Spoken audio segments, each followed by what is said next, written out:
Jadi kita sekarang belajar bagaimana Roh Kudus bekerja lewat kehidupan kita. Kita baca dulu di dalam firman Tuhan. Di dalam 1 Korintus 12 ayat 11 berkata begini. Ada rupa-rupa karunia tetapi satu roh. Dan ada rupa-rupa pelayanan tetapi satu Tuhan. Dan ada berbagai-bagai perbuatan ajaib, tetapi Allah adalah satu yang mengerjakan semuanya dalam semua orang. Tetapi kepada tiap-tiap orang dikaruniakan pernyataan roh untuk kepentingan bersama. Tetapi semuanya ini dikerjakan oleh roh yang satu dan yang sama yang memberikan karunia kepada tiap-tiap orang secara khusus seperti yang dikehendakinya. Kita semuanya tahu bagaimana Allah kita ini bekerja atas setiap kehidupan kita. Kita ini diberikan karunia, setiap orang itu unik. Karena kita juga diciptakan setiap orang itu berbeda. Memang roh yang menguasai kita adalah roh yang sama, seperti halnya 2 minggu yang lalu, Pastor Lukas itu sudah menjelaskan kita digambarkan seperti HP. HP kalau kita punya cellphone kita itu sama-sama mereknya sama, tipenya sama, kalau itu Apple sama-sama Apple apa ya? Saya nggak tahu Apple saya ini apa ya? HP saya ini apa ya? Eh, iPhone. iPhone saya ya kan, Apple. Saya sendiri nggak tahu merek saya lupa. Ya pokoknya kalau tipenya sama ya kan, tipenya sama itu semuanya walaupun belinya di Amerika, belinya mau di Indonesia, belinya mau di Eropa, pasti kemampuannya sama gitu loh. Semuanya punya kemampuan sama. Nah, makanya di dalam kehidupan kita, roh yang sama itu tinggal di dalam kita, makanya kita itu semuanya punya kemampuan yang sama, kita itu punya 9 karunia yang sama di dalam kehidupan kita. Tetapi di dalam cellphone itu ada panggilan-panggilan yang masing-masing khusus, ya kan? Ada yang bekerja sebagai layarnya, ada yang bekerja sebagai Bluetooth-nya, ada yang sebagai tombolnya, ada yang sebagai kameranya dan sebagainya.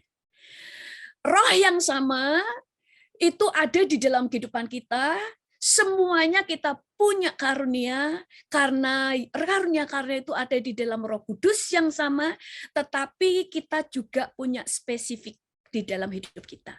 Nah, nanti itu yang kita pelajari. Itu sebabnya kita sudah tahu ya, ada 9 karunia Roh Kudus, yaitu yang pertama, karunia berkata-kata dengan hikmat, karunia berkata-kata dengan pengetahuan, karunia iman supranatural, karunia untuk menyembuhkan, karunia untuk mengadakan mujizat, karunia untuk bernubuat, karunia untuk membedakan bermacam-macam roh, karunia untuk berkata-kata dalam bahasa roh, karunia untuk menafsirkan bahasa roh. Tetapi juga ada 7 karunia motivasi di dalam hidup kita, yaitu karunia bernubuat, karunia melayani, karunia mengajar, karunia menasihati, karunia memberi, karunia memimpin, karunia belas kasihan. Juga ada 5 jawatan, yaitu rasul, nabi, penginjil, gembala, dan guru. Nah, selain karunia-karunia ini, ada karunia-karunia yang tidak disebutkan di situ. Salah satunya karunia berdoa syafaat, karunia-karunia yang lain, ya kan? Itu semuanya ada. Nah, karena setiap orang dipanggil secara spesifik, makanya ada orang yang karunianya menginjil, tetapi dia juga punya karunia motivasi memimpin misalnya. Ada yang karunia menginjil, tapi nggak punya karunia motivasi memimpin. Makanya setiap orang itu berbeda, sangat spesifik. Nah, itu sebabnya kita di dalam kehidupan kita itu setiap orang memang spesifik dipanggil. Kita akan menjadi orang yang menjadi bintang. Saudara akan menjadi besar di dalam panggilanmu, di dalam apa saja yang kamu kerjakan, kalau saudara lebih fokus kepada kelebihanmu, bukan kelebihan orang lain. Karena kita tahu kita ini spesifik.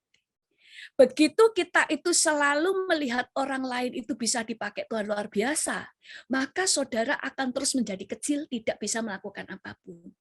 Saudara itu justru menjadi orang yang dahsyat, menjadi bintang dimanapun bagian saudara, karena saudara lebih fokus dengan panggilan saudara sendiri, dengan kelebihan saudara sendiri. Saudara, kenapa yang membedakan artis-artis Hollywood dengan artis Indonesia? Itu karena artis Hollywood lebih suka menonjolkan keunikan mereka daripada meniru gaya orang lain. Kalau di Indo, lihat aja, apalagi musim apa, semuanya sama.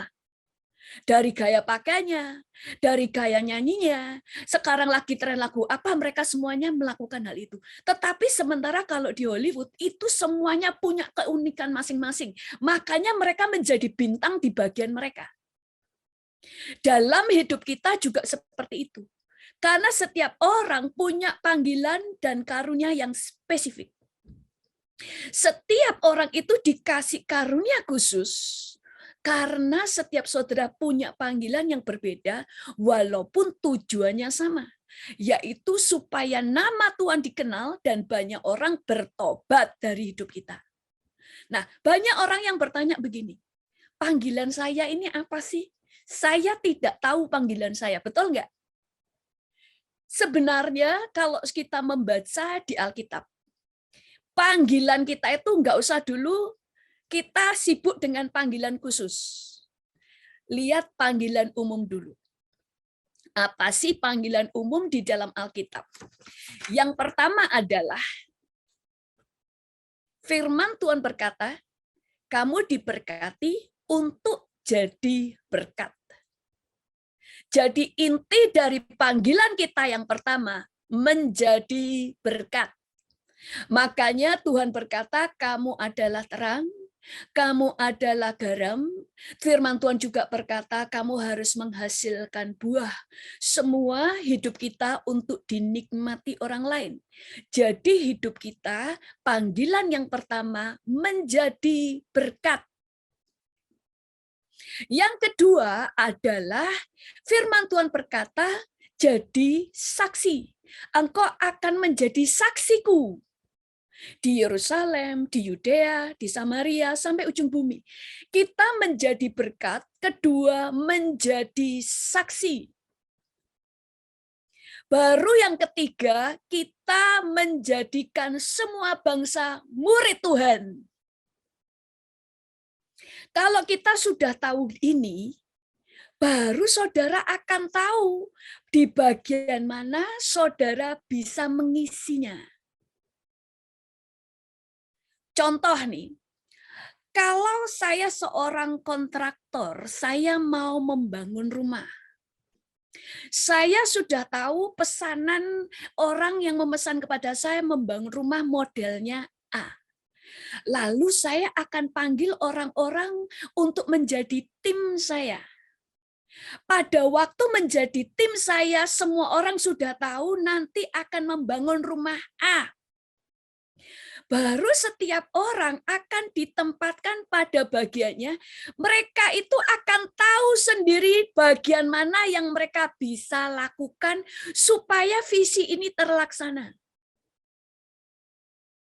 Oh, saya ini bisanya ini membuat kayak saya waktu kapan hari bangun rumah. Ada orang itu yang pinternya itu di bagian memasang granit atau tekel atau granit. Ada orang yang nggak bisa, kalau masang itu ya bagus, tapi kalau untuk motong supaya potongannya itu miring itu, supaya nggak kelihatan sambungannya, itu ada orang yang memang ahli di situ. Nah, orang ini nggak perlu bingung panggilan saya apa ya.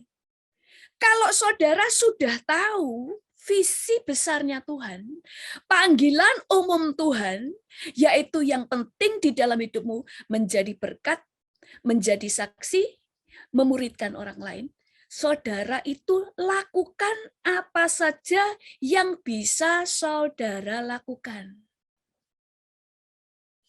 Yang penting kan yang penting tidak keluar dari tiga ini. Ini panggilan umumnya Tuhan. Oh, jadi berkat. Kalau jadi berkat, saudara kan nggak perlu mikir gini, panggilanku apa ya? Karuniaku apa ya? Lu nggak usah banyak mikir. Satu, untuk jadi berkat, menjaga hidup untuk nggak jadi sandungan. Menjadi berkat, bagaimana hidup saya menjadi teladan. Bagaimana hidup saya menjadi contoh. Menjadi berkat. Oh, saya harus menjadi berkat. Apa yang saya bisa lakukan ya? Oh, saya cuma bisa lakukan kalau misalnya di gereja. Saya mau menjadi berkat. Saya mau menyambut orang yang datang ke gereja. Sehingga orang yang datang ke gereja nggak merasa jadi orang asing. Karena tujuan hidup saya, panggilan setiap orang adalah menjadi berkat. Jadi saudara nggak usah bingung tentang, lah saya nggak tahu panggilan saya. Karena saudara tidak tahu panggilan umum. Makanya di dalam Tuhan selalu ada yang umum, baru nanti yang khusus. Ketahui yang umum dulu. Oh, yang umum menjadi berkat. Kemudian, oh, untuk menjadi berkat. Oh, Pastor Yongki waktu khotbah. Terus Pastor Yongki di mimbar batuk-batuk.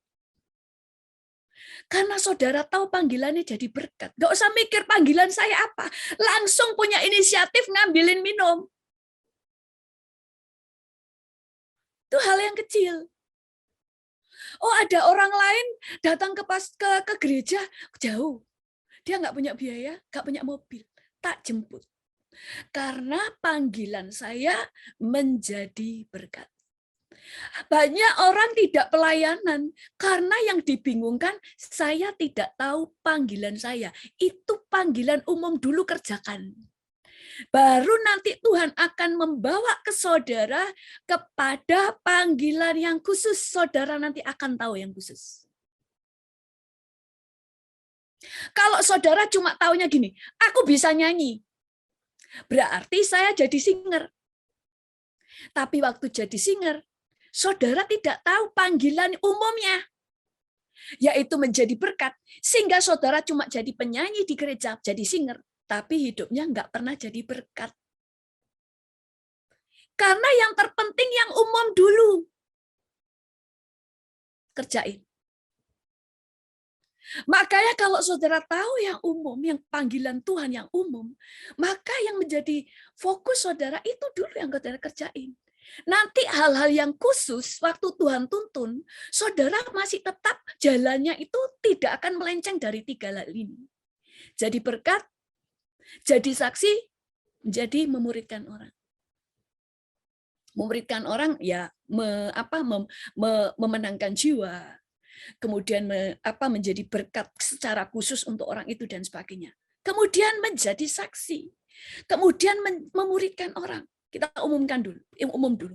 Nah, kalau sudah tahu begini, saudara itu tahu apa yang paling bisa saudara lakukan. Lakukan saja.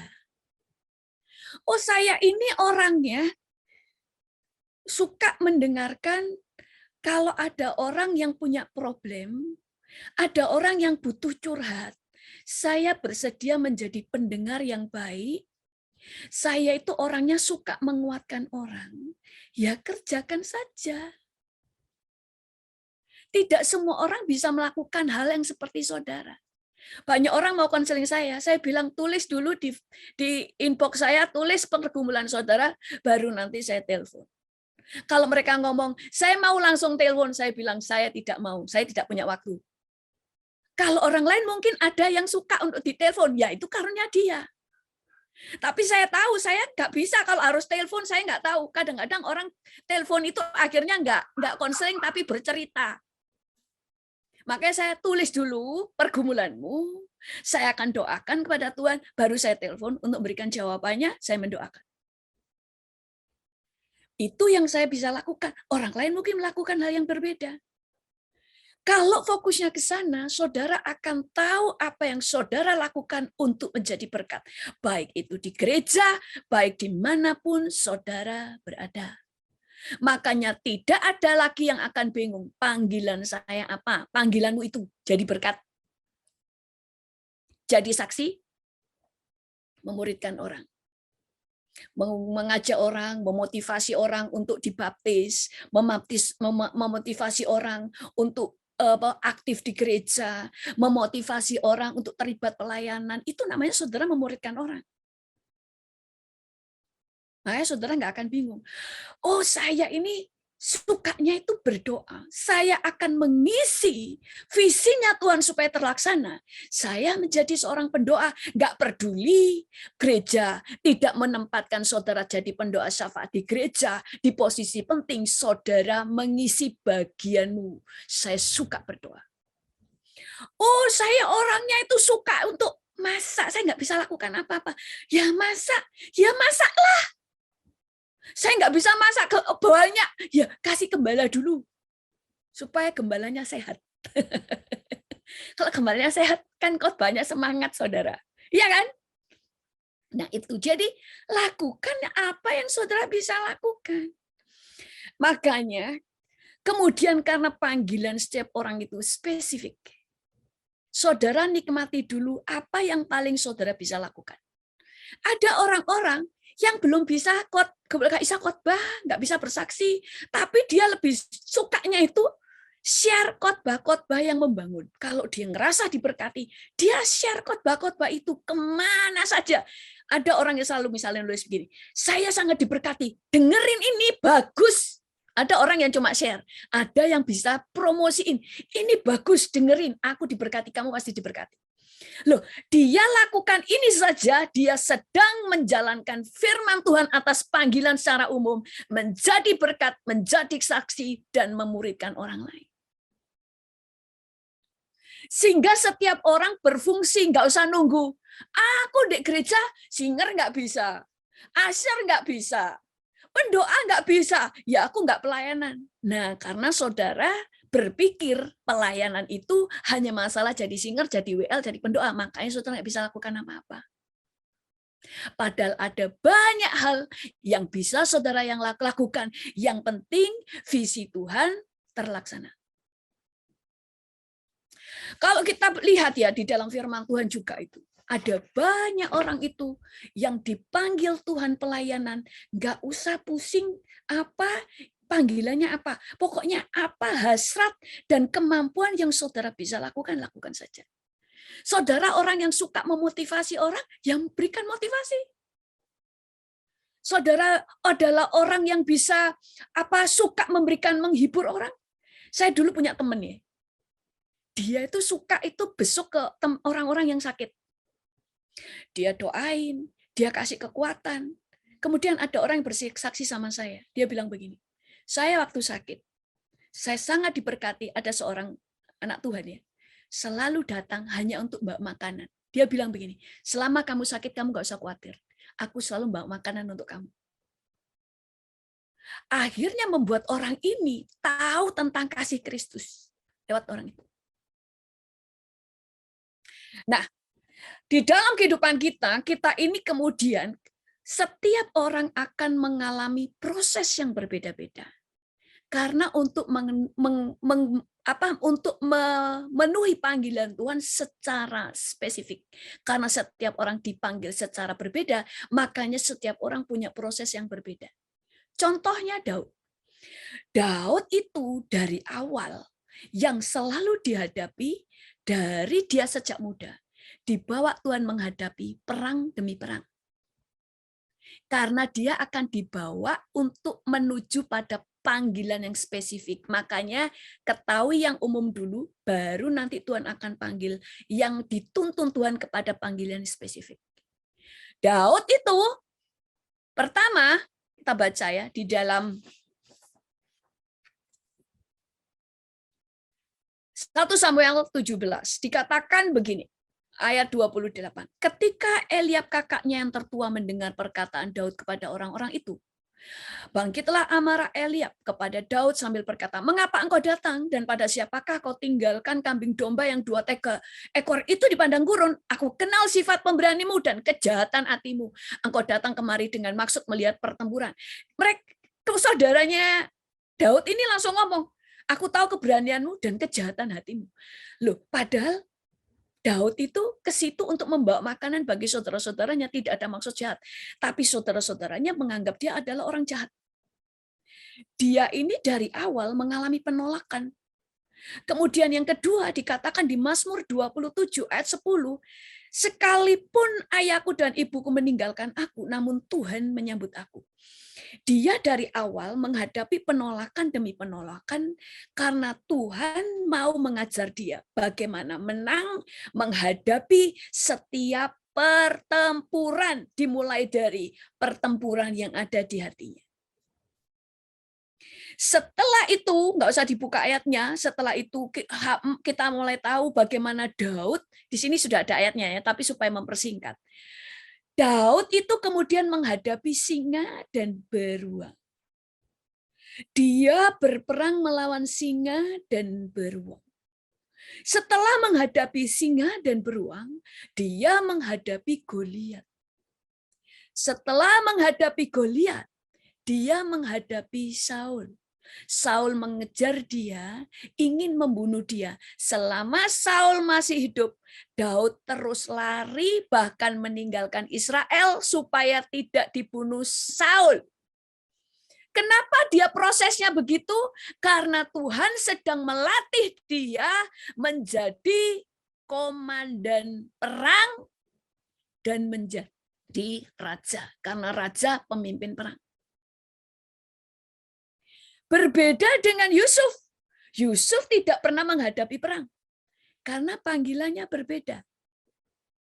Makanya jangan pernah iri dengan proses orang lain. Makanya ada orang-orang yang tidak jadi apa-apa dalam hidupnya karena sibuk membandingkan diri dengan orang lain. Saudara berbeda. Selama saudara membandingkan dengan orang lain, saudara tidak menjadi bintang. Fokus dengan kelebihan saudara. Jangan fokus kepada kelemahan. Kelemahan saudara diperbaiki untuk membuat lebih cemerlang kelebihan saudara. Saudara kalau tahu saudara spesifik, maka saudara itu akan fokus membuat cemerlang spesifik hal keunikan saudara. Saudara akan jadi bintang dimanapun saudara berada. Kalau saya, misalnya ada orang, jadi penyanyi sebenarnya nggak bisa. Ngotot jadi penyanyi untuk menyaingi penyanyi yang luar biasa. Dia akan tetap menjadi yang terakhir. Tapi kalau dia fokus dengan kelebihan dia akan menjadi bintang di bagiannya. Yusuf tidak pernah menghadapi perang karena memang dia tidak pernah dipanggil Tuhan untuk memimpin perang. Tapi setiap proses yang dihadapi selalu masalah pengelolaan. Kita baca ya, untuk Yusuf kita baca di dalam Kejadian 37 ayat 36. Di sini dikatakan, adapun Yusuf, ia dijual oleh orang Midian itu ke Mesir kepada Potifar, seorang pegawai istana Firaun, kepala pegawai raja. Lalu Kejadian 39 ayat 1 sampai 6 dikatakan begini. Adapun Yusuf telah dibawa ke Mesir dan Potifar, seorang Mesir pegawai istana Firaun, kepala pegawai raja, membeli dia dari tangan orang Ismail yang telah membawa dia dari situ. Maka Yusuf mendapatkan kasih tuannya dan ia boleh melayani dia. Kepada Yusuf diberikannya kuasa atas rumahnya dan segala miliknya diserahkan kepada kekuasaan Yusuf. Sejak ia memberikan kuasa dalam rumahnya dan atas segala miliknya kepada Yusuf, Tuhan memberkati rumah orang Mesir itu karena Yusuf. Sehingga berkat Tuhan ada atas segala miliknya, baik yang di rumah maupun yang di ladang. Segala miliknya diserahkan kepada kekuasaan Yusuf, dan dengan bantuan Yusuf, ia tidak usah lagi mengatur apa-apapun selain daripada makanannya sendiri. Lalu berikutnya di dalam Kejadian 39 dikatakan, lalu Yusuf ditangkap oleh tuannya dan dimasukkan ke dalam penjara, tempat tahanan-tahanan raja dikurung. Demikianlah Yusuf di penjara di sana. Tetapi Tuhan menyertai Yusuf dan melimpahkan kasih setianya kepadanya dan membuat Yusuf kesayangan bagi kepala penjara itu. Sebab itu kepala penjara mempercayakan semua tahanan dalam penjara itu kepada Yusuf, dan segala pekerjaan yang harus dilakukannya di situ dialah yang mengurusnya. Dan kepala penjara tidak mencampuri segala yang dipercayakan kepada Yusuf karena Tuhan menyertai dia dan apa yang dikerjakannya berhasil. Yusuf dari proses kepada proses semuanya yang dihadapi pengelolaan. Beda banget dengan Daud. Kenapa? Karena Yusuf dipersiapkan tahu Tuhan menjadi CEO di Mesir. Makanya yang dia hadapi berbeda. Untuk mencapai panggilan khusus, tetapi panggilan umumnya semua sama. Semua menjadi berkat. Semua menjadi saksi. Dimanapun mereka berada, nama Tuhan dimuliakan. Jadi hidup kita itu akan dituntun. Makanya lakukan bagian saudara dengan taat menjadi berkat. Nanti Tuhan yang akan tuntun di mana yang spesifik panggilan saudara. Dulu ada seseorang yang mimpi tentang saya dan suami saya. Itu kita membangun jalan raya besar. Dulu saya nggak ngerti maksudnya ya. Jalan raya besar, depan itu gelap. Tapi setiap langkah, kalau misalnya setiap langkah kami membangun jalan raya, maka di depannya itu ada terang. Terangnya satu langkah. Kemudian setelah sini selesai kan di sini ada terang. Kami maju untuk membuat jalan raya lagi. Pada waktu kami maju, terang itu di depan. Maju lagi selangkah di depan kami. Jadi artinya Tuhan itu menuntun selangkah demi selangkah. Yang penting dalam hidup kita, fokus dulu jadi berkat. Beda lagi dengan Daniel. Daniel dari awal, dia itu lahir sebagai anak bangsawan, keturunan raja-raja. Kenapa? Karena Tuhan mau dia menduduki di pemerintahan di Babel, menjadi penasihat raja, penuh hikmat, sampai membuat raja-raja di situ, bahkan semua orang kagum kepada Daniel, sehingga nama Tuhan dipermuliakan lewat kehidupan Daniel. Nah, dalam hidup kita juga seperti itu. Lakukan saja apa yang bisa saudara lakukan, selama itu bisa membangun. Karena visinya semua sama. Bagaimana nama Tuhan dimuliakan, bagaimana nama Tuhan dikenal, dan banyak orang mengenal Yesus untuk diselamatkan. Sehingga setiap orang fokus dengan apa yang bisa saudara lakukan. Kalau saudara pendoa, ya pendoalah. Gak usah nunggu, lah di gereja saya tidak ada itu. Gak ada divisi pendoa misalnya. Gak perlu nunggu. Berdoalah, nanti Tuhan yang akan tuntun. Lakukan bagian di mana saudara bisa mengisi. Sama dengan tadi yang saya gambarkan, membangun rumah. Orang-orang yang baru, nggak tahu bikin apa, masih belum tahu keahliannya, paling tidak dia tetap bisa menolong. Paling dia disuruh untuk ngangkat batu, disuruh untuk ngayak pasir, ya kan? Tetapi kan semuanya sama, yaitu bangunan itu bisa dibangun. Kemudian kita mulai melihat, ada orang-orang yang pelayanannya nggak terlihat, tetapi dahsyat. Kurang berapa menit? Kurang 5 menit. Tahu. Suami saya ngasih kode terus saudara di depan saya. Dia di depan saya ngasih kode sampai bingung saya. Jadi contohnya adalah Dorcas. Nggak usah dibaca ayatnya. Dorcas saudara sudah tahu. Dorcas itu di dalam pelayanannya, dia hanya menjadi orang yang suka jahit baju, diberikan kepada orang-orang yang membutuhkan. Tetapi karena perbuatan itu waktu dia mati, dia dibangkitkan. Hanya karena pelayanan ini belum ada yang bisa gantiin. Kemudian yang kedua, Cornelius. Cornelius sebelum percaya kepada Yesus, dia adalah orang yang selalu menyumbang. Kita baca aja yang Cornelius ya. Di dalam Kisah Rasul 10 ayat 2. Dikatakan begini. Ia saleh, ia serta seisi rumahnya takut akan Allah, dan ia memberi banyak sedekah kepada umat Yahudi dan senantiasa berdoa kepada Allah. Cornelius suka memberi sedekah kepada umat Yahudi. Kenapa? Karena dia tahu orang Yahudi menyembah Allah. Sehingga apa yang dia lakukan menjadi berkat bagi orang Yahudi, sehingga orang Yahudi bisa menyembah Allah. Dan karena apa yang dia lakukan, keluarganya diberi anugerah Tuhan. Semua keluarga dan teman-temannya didatangi Petrus hanya supaya mereka kenal Yesus, dan mereka menjadi orang pertama yang menjadi percaya Yesus. Orang kafir pertama yang percaya Yesus adalah Cornelius. Dan mereka terus melakukan pelayanan itu. Kemudian juga ada wanita-wanita kaya. Kita baca di dalam Lukas 8 ayat 3. Mereka mungkin tidak melakukan yang lain, tetapi yang mereka bisa lakukan adalah intinya supaya visi Tuhan tergenapi, ya lakukan bagian saudara. Dikatakan Yohana istri Kyusa, bendahara Herodes, Susana, dan banyak perempuan lain. Perempuan-perempuan ini melayani rombongan itu dengan kekayaan mereka. Oh, saya orangnya WL nggak bisa.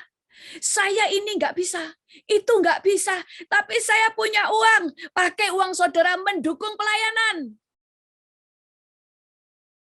Yang penting adalah saya ambil bagian bagaimana visi Tuhan digenapi di dunia ini, yaitu untuk semua orang bertobat.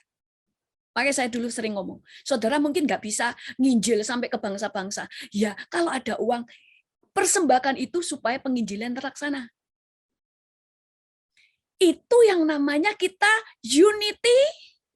Gak usah terlihat, tetapi semua mengerjakan bagiannya.